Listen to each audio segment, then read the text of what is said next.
మీకు విపరీతంగా కోపం వస్తుందా? అయితే ఈ 2 మినిట్స్ టెక్నిక్ ఫాలో అవ్వండి. కోపం వెంటనే తగ్గిపోతుంది. చిన్న చిన్న విషయాలకే విపరీతంగా కోపం వస్తుందా? కొంతమందికి విపరీతంగా కోపం వస్తూ ఉంటుంది. కోపం వస్తే కంట్రోల్ చేసుకోలేరు. దాన్ని పగలగొట్టడం, దీన్ని పగలగొట్టడం, ఎదుటోళ్ళ మీద చెయ్యెత్తడం ఇలా కొంతమంది చేస్తూ ఉంటారు. అలాంటి వారు ఏం చేయాలంటే స్టెప్ 1 పాస్ అండ్ బ్రీత్. కోపం వచ్చిన వెంటనే ఏమీ మాట్లాడొద్దు, ఎలాంటి నిర్ణయం తీసుకోవద్దు. 2 నిమిషాల పాటు కేవలం శ్వాస తీసుకోవాలి, వదలాలి.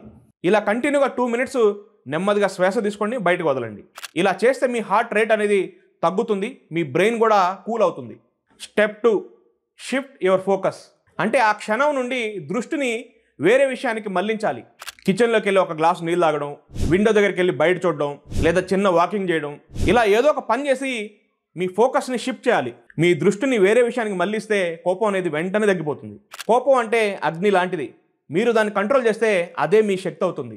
మీకు విపరీతమైన కోపం వచ్చినప్పుడు ఈ 2 నిమిషాల టెక్నిక్ ప్రయత్నం చేయండి. మరో విషయం ఏంటంటే మీకు ఎప్పుడైనా విపరీతంగా కోపం వచ్చినప్పుడు చల్లటి నీళ్ళతో ఫేస్ వాష్ చేసుకోండి, కాళ్ళు చేతులు కడుక్కోండి. వెంటనే మీ కోపం అనేది కూల్ అయిపోతుంది. మీకు ఎప్పుడైనా కోపం వచ్చినప్పుడు ఈ టెక్నిక్ తప్పకుండా ప్రయత్నం చేయండి. ఈ వీడియోని లైక్ చేసి ఎక్కువగా కోప్పడి మీ ఫ్రెండ్స్కి తప్పకుండా షేర్ చేయండి.